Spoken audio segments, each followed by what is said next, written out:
ಬಾಯ್ ನ್ಯೂಸ್ಗೆ ಸ್ವಾಗತ.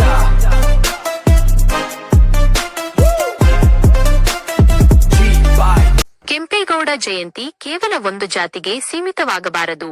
ಶಾಸಕ ಡಾ. ಎಂ.ಸಿ. ಸುಧಾಕರ್ ಚಿಂತಾಮಣಿ. ಮಹಾಪುರುಷರ ಸ್ಮರಣೆ ಮತ್ತು ಜಯಂತಿಗಳು ಕೇವಲ ಒಂದು ನಿರ್ದಿಷ್ಟ ಜಾತಿ ಅಥವಾ ವರ್ಗಕ್ಕೆ ಸೀಮಿತವಾಗಬಾರದು. ಸಮಾಜದ ಪ್ರತಿಯೊಬ್ಬರೂ ಇದರಲ್ಲಿ ಭಾಗಿಯಾಗಬೇಕು ಎಂದು ಶಾಸಕ ಡಾ. ಎಂ.ಸಿ. ಸುಧಾಕರ್ ತಿಳಿಸಿದ್ದಾರೆ.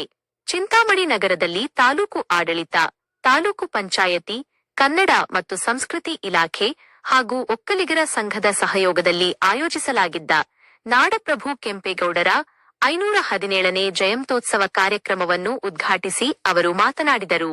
ಚಿಂತಾಮಣಿಯ ನಾಗರಿಕರು ಯಾವುದೇ ಪಕ್ಷಭೇದವಿಲ್ಲದೆ ಒಗ್ಗಟ್ಟಿನಿಂದ ಕಾರ್ಯಕ್ರಮದ ಯಶಸ್ಸಿಗೆ ಸಹಕರಿಸಿರುವುದನ್ನು ಅವರು ಶ್ಲಾಘಿಸಿದರು.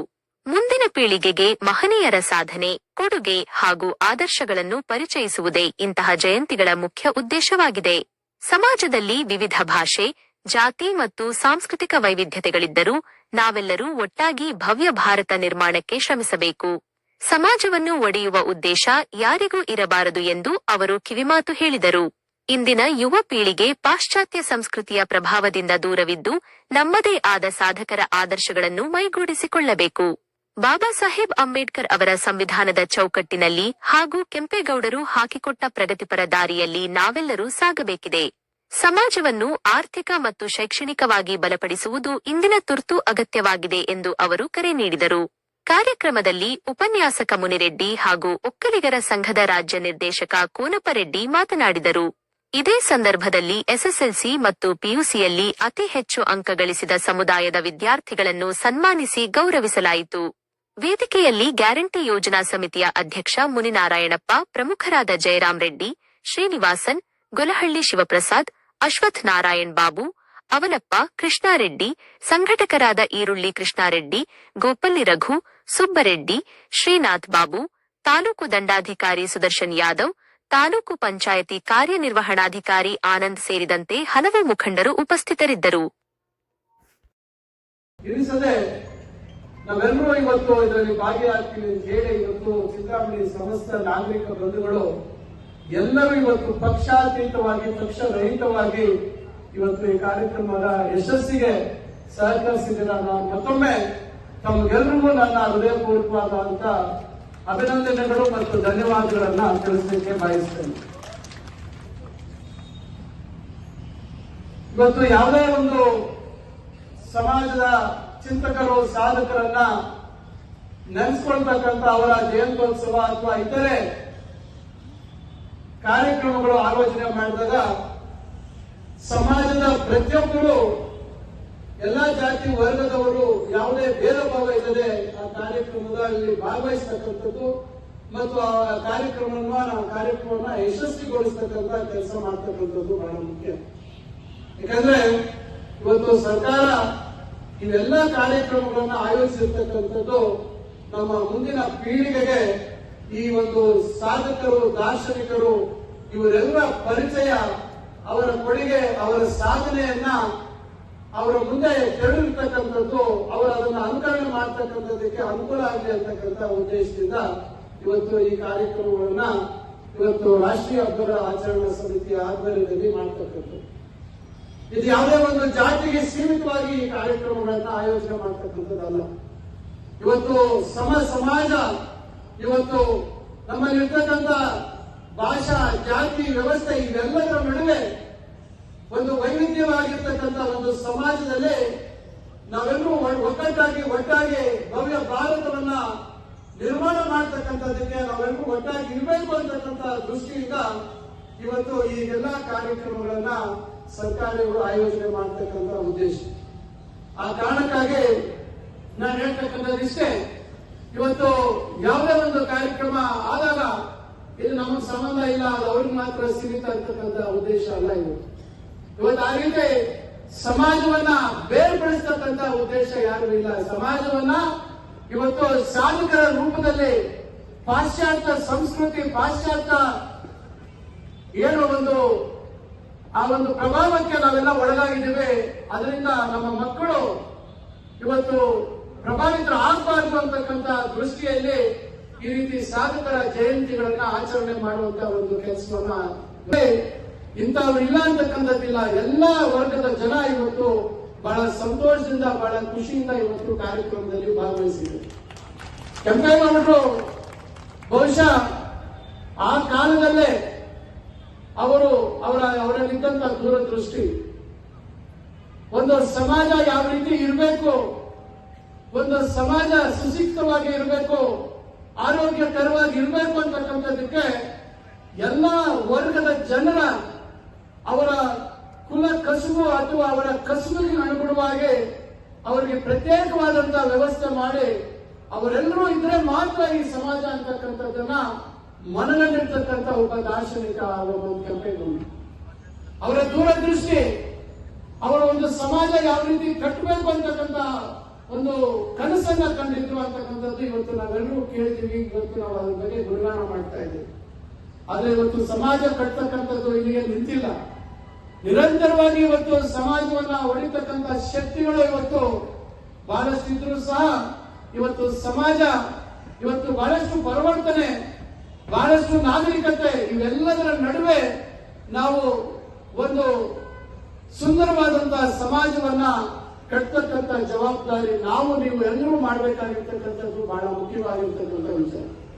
ಅದರಿಂದ ಇವೆಲ್ಲ ಒಂದು ಪ್ರಜಾಪ್ರಭುತ್ವದ ವ್ಯವಸ್ಥೆಯಲ್ಲಿ ಬಾಬಾ ಸಾಹೇಬ್ ಅಂಬೇಡ್ಕರ್ ಅವರು ಕೊಟ್ಟಿರ್ತಕ್ಕಂಥ ಸಿದ್ಧಾಂತಗಳಲ್ಲಿ ಇವತ್ತು ನಾವು ಕೆಂಪೇಗೌಡರು ಹಾಕೊಟ್ಟಿರ್ತಕ್ಕಂಥ ದಾರಿ, ಆ ದಾರಿಯನ್ನ ಅನುಕರಣೆ ಮಾಡಿಕೊಂಡು ನಾವು ಇವತ್ತು ಈ ಕಾಲಕ್ಕೆ ಏನು ಸಮಾಜ ನಿರ್ಮಾಣ ಆಗ್ಬೇಕು, ಯಾವ ರೀತಿ ನಮ್ಮ ಮಕ್ಕಳ ಭವಿಷ್ಯತ್ತು ಉಜ್ವಲ ಆಗ್ಬೇಕು, ಅವರು ಯಾವ ರೀತಿ ತಮ್ಮ ಸ್ವಂತ ಕಾಲಿನ ಮೇಲೆ ನಿಲ್ತಕ್ಕಂಥದಕ್ಕೆ ನಾವು ಏನು ಕೊಡುಗೆಗಳನ್ನು ಕೊಡಬೇಕು, ಇವತ್ತು ನಮ್ಮ ಸಮಾಜದಲ್ಲಿ ಆರ್ಥಿಕ ಶೈಕ್ಷಣಿಕವಾಗಿ ಅವರನ್ನ ಯಾವ ರೀತಿ ನಾವು ಬಲಪಡಿಸಬೇಕು ಅಂತಕ್ಕಂಥದ್ದು ಇವತ್ತು ನಾವೆಲ್ಲರೂ ಕೆಂಪೇಗೌಡರಿಂದ ಕಲಿತಕ್ಕಂಥದ್ದು ಬಹಳಷ್ಟು. ಅದರಿಂದ ಇವತ್ತು ನಾನು ಹೆಚ್ಚಾಗಿ ತಮ್ಮ ಸಮಯ ತೆಗೆದುಕೊಳ್ಳೋದಿಲ್ಲ. ಸುಮಾರು 130ಕ್ಕಿಂತ ಹೆಚ್ಚು ಜನ ಪ್ರತಿಭಾನ್ವಿತ ವಿದ್ಯಾರ್ಥಿನಿಯರಿಗೆ ಅವರಿಗೆ ಪ್ರತಿಭಾ ಪುರಸ್ಕಾರ ಕಾರ್ಯಕ್ರಮ ಇದೆ. ನಾನು ಕೇವಲ ಒಂದೆರಡು ವಿಚಾರಗಳನ್ನು ಮಾತ್ರ ಹೇಳ್ತೇನೆ. ಈಗ ಮಾನ್ಯ ನಮ್ಮ ಕೋನಪ್ರೆಡ್ಡಿ ಅವರು ವಿಚಾರಗಳು ಹೇಳಿದ್ರು. ಈಗ ಯಾರ್ಯಾರಿಗೆ ನಾವು ಯಾವಾಗ ಅವಕಾಶ ಬರ್ತದೆ ಅವತ್ತು ನಾವೆಲ್ಲ ಇವತ್ತು ಸಮಾಜದಲ್ಲಿ ಎಲ್ಲರಿಗೂ ನಾವು ಏನು ದಾರಿಯನ್ನು ತೋರಿಸಲಿಕ್ಕೆ ಸಾಧ್ಯ ಆಗುತ್ತೆ ಆ ರೀತಿಯಾಗಿ ದಾರಿ ತೋರಿಸ್ತಕ್ಕಂಥ ಒಂದು ಪ್ರಾಮಾಣಿಕ ಪ್ರಯತ್ನವನ್ನು ನಾವು ಮಾಡಬೇಕಾಗುತ್ತೆ.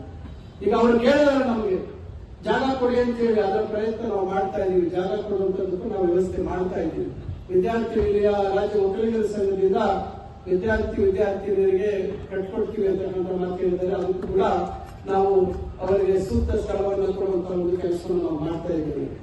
ಈಗ ಅದು ಬಿಟ್ಟು ತಮಗೆ ಗೊತ್ತಿದೆ, ಇವತ್ತು ಸುಮಾರು 22-23 ಸಮಾಜಗಳಿಗೆ ನಾವು ಒಂದೇ ಕಡೆ ಇವತ್ತು ಅವರಿಗೆ ಜಾಗ ಶೈಕ್ಷಣಿಕ ಮತ್ತು ಶೈಕ್ಷಣಿಕ ಅಧ್ಯಯನ ಕೇಂದ್ರಗಳನ್ನ ಪ್ರಾರಂಭ ಮಾಡೋದಕ್ಕೆ ಸರ್ಕಾರದ ವಿವಿಧ ಇಲಾಖೆಗಳ ಹೆಸರಿಗೆ ಇವತ್ತು ಹಲವಾರು ಜಾತಿಗಳ ಒಂದು ಹೆಸರಿನಲ್ಲೇ ಇವತ್ತು ನಾವು ಅದನ್ನ ನಿಗದಿ ಮಾಡಿದ್ದೇವೆ. ಇವತ್ತು ಇದಕ್ಕೂ ಅಷ್ಟೇ ನಾವು ಕೆಂಪೇಗೌಡರ ಹೆಸರಿನಲ್ಲೇ ಇವತ್ತು ನಾವು ಒಕ್ಕಲಿಗ ಸಮುದಾಯಕ್ಕೂ ಕೂಡ 1 ಎಕರೆ ಜಾಗವನ್ನು ನಾವು ನಿಗದಿ ಮಾಡಿದ್ದೇವೆ. ಆದೇಶ ಕೂಡ ಆಗಿದೆ. ಇದರ ಜೊತೆಯಲ್ಲೇ ಇವತ್ತು ಇತರೆ ಜಾತಿಗಳು ಯಾವ್ಯಾವ ಜಾತಿಗಳ ಜನಸಂಖ್ಯೆ ಆಧಾರಿತವಾಗಿ ಇವತ್ತು ಪರಿಶಿಷ್ಟ ಜಾತಿಯ ಇವತ್ತು ಬಾಬು ಜಗಜೀವನ್ ರಾಮ್ ಅವರ ಒಂದು ಅಧ್ಯಯನ ಕೇಂದ್ರ ಮಾಡುವಂತದ್ದಕ್ಕೂ 1 ಎಕರೆ ಕೊಟ್ಟಿದ್ದೀವಿ. ಅಲ್ಪಸಂಖ್ಯಾತರಿಗೆ ಅವರ ಜನಸಂಖ್ಯೆ ಅನುಗುಣವಾಗಿ ಅವರಿಗೆ 1 ಎಕರೆ ಕೊಟ್ಟಿದ್ದೀವಿ. ಇವತ್ತು ಬ್ರಾಹ್ಮಣ ಸಮಾಜಕ್ಕೆ ಅವರಿಗೆ 20 ಗುಂಟೆ ಜಾಗ ಕೊಡುವಂತ ಕೆಲಸ ಮಾಡ್ತಾ ಇದ್ದೀವಿ, ಕೊಟ್ಟಿದ್ದೀವಿ. ಈಗಾಗಲೇ ಆದೇಶ ಆಗಿದೆ. ಇವತ್ತು ವೈಶ್ಯ ಸಮುದಾಯಕ್ಕೆ 30 ಗುಂಟೆ, ಹಿಂದುಳಿದ ವರ್ಗಗಳ ವಿವಿಧ ಸಮುದಾಯಗಳು ಎಲ್ಲರಿಗೂ ಇವತ್ತು 10 ಗುಂಟೆಯಿಂದ ಹಿಡಿದು 5 ಗುಂಟೆ, 10 ಗುಂಟೆ, 20 ಗುಂಟೆ, 30 ಗುಂಟೆ ಇವತ್ತು ಬಲಿಜ ಸಮಾಜಕ್ಕೂ ಕೊಟ್ಟಿದ್ದೀವಿ. ಈ ರೀತಿ ಇಂಥ ಸಮಾಜಕ್ಕೆ ನಾವು ಕೊಟ್ಟಿಲ್ಲ ಅಂತಕ್ಕಂಥದ್ದೆಲ್ಲ ನಮ್ಮ ತಾಲೂಕಿನಲ್ಲಿ ಇರ್ತಕ್ಕಂಥ ಎಲ್ಲಾ ಸಮುದಾಯಗಳಿಗೆ ಸ್ಥಳವನ್ನ ನಿಗದಿ ಮಾಡಿ ಆದೇಶಗಳನ್ನ ಮಾಡಿದ್ದೀವಿ. ಇನ್ನು ಕೆಲವು ಸಣ್ಣ ಸಣ್ಣ ಸಮುದಾಯಗಳನ್ನ ಬಿಟ್ಟೋಗಿದೆ, ಅದಕ್ಕೂ ಕೂಡ ನಾವು ಮುಂದಿನ ದಿನಗಳಲ್ಲಿ ಅದಕ್ಕೂ ಕೂಡ ಕೊಡುವಂತ ವ್ಯವಸ್ಥೆ ಮಾಡ್ತಾ ಇದೀವಿ. ಮತ್ತು ಎಲ್ಲಾ ಸಮುದಾಯಗಳವರು ಅಲ್ಲಿ ಕಾರ್ಯಕ್ರಮ ಮಾಡುವುದಕ್ಕೆ 100 ಎಕರೆ ಅಲ್ಲಿ ಎಲ್ಲರೂ ಅಲ್ಲಿ ಉಪಯೋಗಿಸುವಂತದಕ್ಕೆ ಅದಕ್ಕೂ ಕೂಡ ನಾವು ಅಲ್ಲಿ ಜಾಗ ನಿಗದಿ ಮಾಡುವಂತ ಕೆಲಸ ಮಾಡಿದ್ದೀವಿ. ಯಾಕಂದ್ರೆ ನಾನು ಪದೇ ಪದೇ ಹೇಳ್ತಾ ಇದ್ದೀನಿ, ಬಹಳಷ್ಟು ಸಭೆ ಸಮಾರಂಭಗಳಲ್ಲಿ ಪ್ರತಿಯೊಬ್ಬರು ಸಮುದಾಯ ಭವನ ಅಂತಕ್ಕಂಥ ಒಂದು ಮಾತು ಈಗ ಬಹಳ ಹಿಂದಿನ ಮಾತು. ಆದ್ರೆ ಈಗ ನಾವು ಸಮುದಾಯಗಳಲ್ಲಿ ನಮ್ಮ ಮಕ್ಕಳು ಭವಿಷ್ಯತ್ತು ರೂಪುಗೊಳ್ಳಬೇಕಾದ್ರೆ, ಮಕ್ಕಳ ಭವಿಷ್ಯತ್ತು ಉಜ್ವಲವಾಗಬೇಕಾದ್ರೆ ನಾವು ಅವರಿಗೆ ಶೈಕ್ಷಣಿಕವಾಗಿ ಅವರಿಗೆ ಶಕ್ತಿ ತುಂಬತಕ್ಕಂಥ ಕೆಲಸ ಆಗಬೇಕು. ಅವರಿಗೆ ಅಧ್ಯಯನ ಕೇಂದ್ರಗಳನ್ನ ಮಾಡಬೇಕು, ಕೌಶಲ್ಯಾಭಿವೃದ್ಧಿಗೆ ಏನು ಒತ್ತು ಕೊಡಬೇಕು ಆ ಒಂದು ಪ್ರಯತ್ನ ಮಾಡ್ತಕ್ಕಂಥದ್ದು ಆಗಬೇಕು. ಅದಕ್ಕೆ ಹೆಚ್ಚು ಒತ್ತು ಕೊಡುವಂತದ್ದು ಆಗ್ಬೇಕು ಅಂತಕ್ಕಂಥದ್ದು ನಮ್ಮ ಉದ್ದೇಶ. ಅದಕ್ಕೆ ಉದ್ದೇಶಪೂರ್ವಕವಾಗಿ ನಾವು ಅಲ್ಲೆಲ್ಲೂ ಸಮುದಾಯ ಭವನ ಅಂತಕ್ಕಂಥ ಹೆಸರನ್ನು ಪ್ರಸ್ತಾಪ ಮಾಡಿಲ್ಲ. ನಾವು ಸರ್ಕಾರದಿಂದ ಯಾವ್ಯಾವ ಸಮುದಾಯಕ್ಕೆ ಏನೇನು ಹಣ ಬರ್ತದೆ ಅದನ್ನು ಒಂದು ಗೌರವ ತರ್ತಕ್ಕಂಥ ಒಂದು ಕೆಲಸವನ್ನ ಮಾಡಿದ್ದೀವಿ. ಆದ್ರೆ ನಿಮ್ಮ ಪ್ರಯತ್ನ ಇನ್ನಷ್ಟು ಈಗ ಮುಂದಿನ ಘಟ್ಟದಲ್ಲಿ ತಾವು ಹೆಚ್ಚಿನ ಒಂದು ಗಮನ ಕೊಡ್ತಕ್ಕಂಥದ್ದು. ಯಾಕಂದ್ರೆ ಈಗ ತಾಲೂಕು ಮಟ್ಟದಲ್ಲಿ ಅಥವಾ ಒಂದು ಜಿಲ್ಲೆ ಮಟ್ಟದಲ್ಲಿ ತಾವು ಪ್ರತಿಭಾನ್ವಿತರಾಗಿ ಹೊರಹೊಮ್ಮಿದ್ದೀರ. ಆದ್ರೆ ಮುಂದಿನ ಸವಾಲುಗಳು ರಾಜ್ಯ ಮಟ್ಟದಲ್ಲಿ, ದೇಶದ ಮಟ್ಟದಲ್ಲಿ, ಅಂತಾರಾಷ್ಟ್ರೀಯ ಮಟ್ಟದಲ್ಲಿ ತಮ್ಮ ಪ್ರತಿಭೆ ಹೊರತಂತಕ್ಕಂಥದ್ದು ಆಗ್ಬೇಕಾಗುತ್ತೆ. ಮತ್ತು ತಮ್ಮ ಪ್ರತಿಭೆಯ ಫಲ ಇವತ್ತು ತಮ್ಮ ಪೋಷಕರಿಗೆ, ತಮ್ಮ ಕುಟುಂಬಕ್ಕೆ ಅಲ್ಲದೆ ಈ ದೇಶಕ್ಕೆ ಉಪಯೋಗ ಆಗ್ತಕ್ಕಂಥ ರೀತಿಯಲ್ಲಿ ತಾವು ಪ್ರಯತ್ನಗಳನ್ನ ಮಾಡಬೇಕು. ಆ ನಿಟ್ಟಿನಲ್ಲಿ ತಮ್ಮ ಒಂದು ಆಲೋಚನೆಗಳು ಇರಬೇಕು. ಇವತ್ತು ಬಹಳಷ್ಟು ಡೈವರ್ಷನ್ಸ್ ಇದಾವೆ, ಬಹಳಷ್ಟು ನಮಗೆ ಏನೇನೋ ಕನಸುಗಳು, ಆಸೆಗಳು ಬರ್ತಾ ಇರ್ತದೆ. ಆದ್ರೆ ನಾವು ಬಹಳಷ್ಟು ಕನಸುಗಳನ್ನ ಕಟ್ಕೋಬೇಕು. ತಾವು ಆಯ್ಕೆ ಮಾಡ್ಕೊಳ್ತಕ್ಕಂಥ ವೃತ್ತಿ ಏನಿದೆ ಬಹಳ ಎಚ್ಚರಿಕೆಯಿಂದ ಆಯ್ಕೆ ಮಾಡ್ಕೋಬೇಕು. ಯಾರೊಬ್ಬರನ್ನೋ ಕೇಳಿ ಇವತ್ತು ಆಯ್ಕೆ ಮಾಡುವಂತದ್ದಲ್ಲ. ಇವತ್ತು ಅಂತರ್ಜಾಲ ಇದೆ, ಇವತ್ತು ಇಂಟರ್ನೆಟ್ ವ್ಯವಸ್ಥೆ ಇದೆ. ತಮ್ಮ ಬೆರಳು ಏನು ಒತ್ತಿದ್ರೆ ಸಾಕು, ಇವತ್ತು ಎಲ್ಲ ಮಾಹಿತಿ ಸಿಗ್ತದೆ. ಬಹಳಷ್ಟು ಇವತ್ತು ಜನ ಏನು ಕಂಪ್ಯೂಟರ್ ಸೈನ್ಸ್ ಅಂತ ವ್ಯಾಮೋಹಕ್ಕೆ ಒಳಗಾಗಿದ್ದಾರೆ. ಇವತ್ತು ಕಂಪ್ಯೂಟರ್ ಸೈನ್ಸ್ ಅಧ್ಯಯನ ಮಾಡಿದ್ದೇವೆ, ಕೇವಲ 17% ಮಾತ್ರ ಇವತ್ತು ಉದ್ಯೋಗ ಸಿಗ್ತಾ ಇದೆ. ಅದರಿಂದ ಇವತ್ತು ವಿದೇಶಗಳಲ್ಲಿ ಇವತ್ತು ಉದ್ಯೋಗ ಸಿಗ್ತಾ ಇಲ್ಲ. ಕಂಪ್ಯೂಟರ್ ಸೈನ್ಸ್ ಉನ್ನತ ಶಿಕ್ಷಣ ಪಡೆದಿರ್ತಕ್ಕಂಥವ್ರಿಗೆ ಉದ್ಯೋಗ ಸಿಗ್ತಾ ಇಲ್ಲ.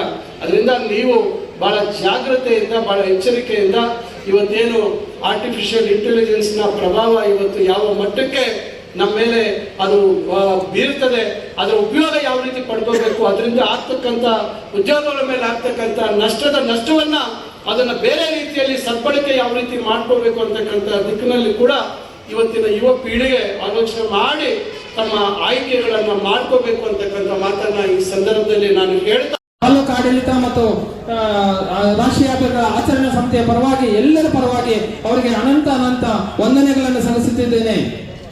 ಅದೇ ರೀತಿಯಾಗಿ ವೇದಿಕೆಯ ಮೇಲೆ ಆಸೀನರಾಗಿರುವ ಕಳಕಳಿಯ ಮನವಿ.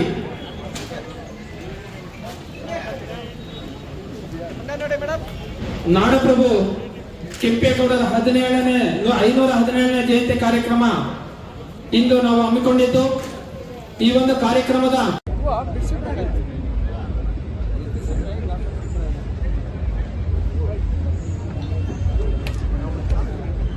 ಭಾಷೆ ಕನ್ನಡವಾಗಲು ಬಹುಭಾಷಾ ಪಂಡಿತರಾಗಿರುವಂತ ಕೆಂಪೇಗೌಡರು ತೆಲುಗಿನಲ್ಲಿ ಒಂದು ಯಕ್ಷಗಾನ ಕೃತಿಯನ್ನ ಸ್ವತಃ ರಚಿಸ್ತಾರೆ. ಅದರ ಹೆಸರು ಗಂಗಾ ಗೌರಿ ವಿಲಾಸ ಅಂತ ಹೇಳಿ. ಎಲ್ಲಿಯ ಕನ್ನಡ, ಎಲ್ಲಿಯ ತೆಲುಗು, ಸರ್ವಭಾಷಾ ಸಮನ್ವಯ ಅಂತ ಹೇಳ್ತಾ